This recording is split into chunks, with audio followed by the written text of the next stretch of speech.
page up and running correctly. So we are going to stand on what we say we need to stand on. This morning is a very critical time for a lot of people. We have to understand that we are faced with obstacles, but I'm about to straighten out a couple little things that a lot of people keep asking me to straighten out. So let me straighten it out for y'all. Proving yourself to somebody is not something you need to do any longer.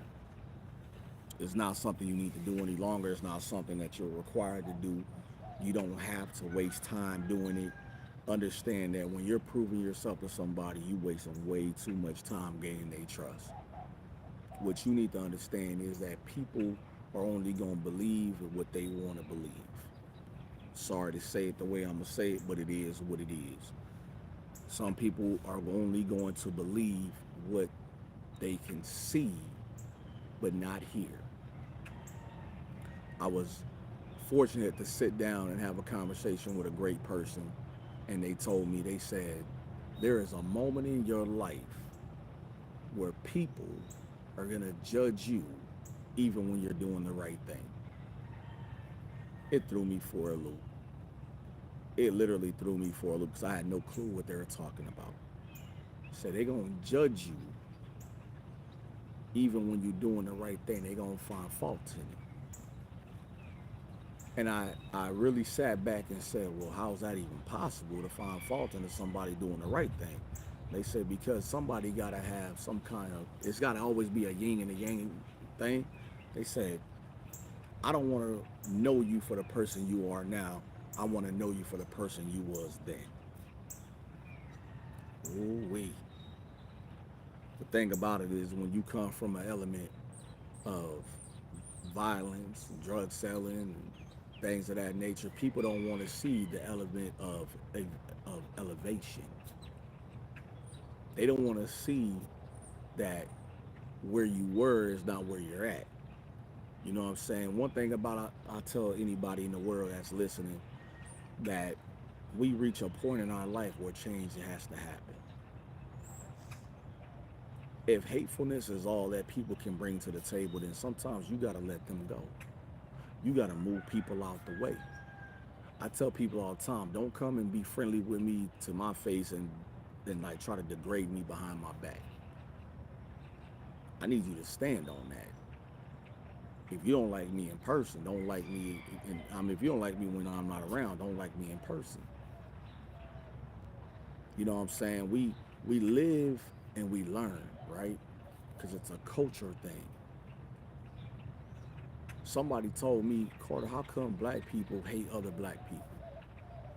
I said, we don't hate other black people. We hate what other people of our culture do. Just like Hispanics don't like Mexicans. It just happens that way because we feel like we working way too hard to get to where we at. We stand on that. I told a kid the other day, man, pull your pants up. Put your pants, they sagging. I mean, put your pants up, put a belt on, take some pride in yourself. The same thing that they told me when I was a youngster is the same thing I'm telling youngsters now. Because if they knew what it meant to stand on something, they would be 10 times happier. We, as a nation of people, have failed in raising this new generation correctly. We failed. And I'm going to tell you how. We made it cool to be cool with the kids that we're raising now. Hi, how you doing? Welcome, welcome. Subscribe, follow me, I'll follow you back. We made it cool to tell these new kids everything they doing is correct. I seen a kid not too long ago disrespect an elderly lady at a gas station. I had to correct him on that because you got a mama. You don't go by and just be disrespectful. You know what I'm saying? I'm a kid. Well, hello, kid. How you doing? See, when we can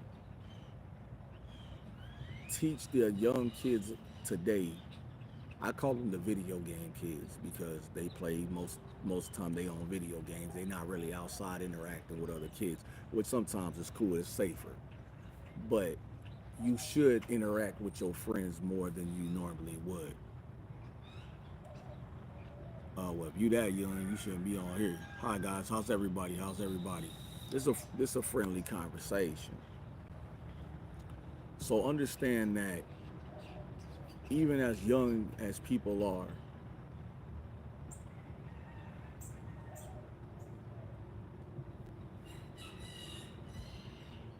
all right, tell your mom thank you. We have to sit down and I'm good, miss. How you doing? We have to sit down and teach our kids now how to be respectful and how to understand both, how to embrace what it means to get up every morning and be grateful for what you have. Welcome from England. Thank you. Hello, I'm from the United States. I don't disrespect anyone. I'm not a kid that stays on the iPad. No. So depending on where you're at in life, right? Because the iPad could be a great thing if you're a younger kid and you're being taught the like different languages, how to create content for things that you can do long term. You can teach a kid at a young age. What I'm speaking about is children today don't even open the car door for their mom and dads. Well, mainly for their mom and their sisters, right? Dad usually let himself in. We have to be respectful, Jacob, of what's going on today in this world. Because y'all kids are the future of America. Y'all the future of wherever you from. But if nobody tells you you can be great, you won't know it. It's just simple like Jacob with the WTF. Like that's not respectful at all. You know what I'm saying? That's disrespectful to me because there's other people in here that are in a positive place. You feel me? Is that the kid's fault though? Okay, well let's talk about it. No, it's not the kid's fault if they're being taught negative behavior outside of your home, right? If nobody's teaching them to hold the door for their mom, how? Okay, I'll give you that. But see, this is what I'm saying. Generation, right? I open the door for my mother. My son opens the door for his mother and sisters because you have to be in a place where everything is according to plan. So sometimes it's not going to be that. Being rude doesn't classify you as that guy. You know what I'm saying? We have to understand that. So like the process of learning who you are as a person is different than trying to figure out where you start at. You know what I'm saying? Your starting is not your ending. You know what I'm saying? So you just have to be a little bit more mindful of where you're going and what you're doing in life. Fathers stop being fathers when they said go to your mom. Now mom's got to figure out how to make you a man. No, your father failed you. That's it. It's a simple choice between selfishness and absolutely, absolutely it is. Absolutely. But you know what it also entails? That somebody somewhere dropped the ball. See, dads feel like, and I'm a dad, so I can say this. We felt like, let me go to work, let me provide, let me come home, pay the bills, and eat. And mom, your job is the kids in the house. That's what it. That's what it. The thought process was, right? Till we found out that mom and dad are a team, and I should be able to. Hey, I need you to speak to your kid. I need you to elevate the understanding that we run everything, not them. I need y'all ladies to stop living y'all skinny girl dreams through your children. I need you men to stop telling your son having a bunch of women make him a man. I need you to just start putting it in perspective when they're younger so as they get older, they know what it is to be successfully mentally combined with the world. Sometimes we don't get that. We don't get that. You gotta be ready to elevate who you are as a person so you can elevate who you are as a human being. Sometimes you gotta cut some friends off to get to where you gotta get. Your mother, fathers out here in the world that get up every morning, stop buying your kids what they want instead of what they need. I don't care how much money you got. We gotta start standing on what used to be. Back in the day, your kid had to go outside and cut grass, take the trash out, earn their weight around the house.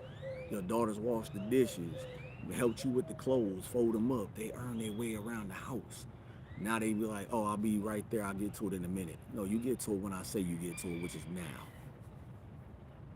We got to go back to standing on that. Tomorrow, I want y'all to tune in. We're going to talk about bum lifestyles. All right? See y'all tomorrow.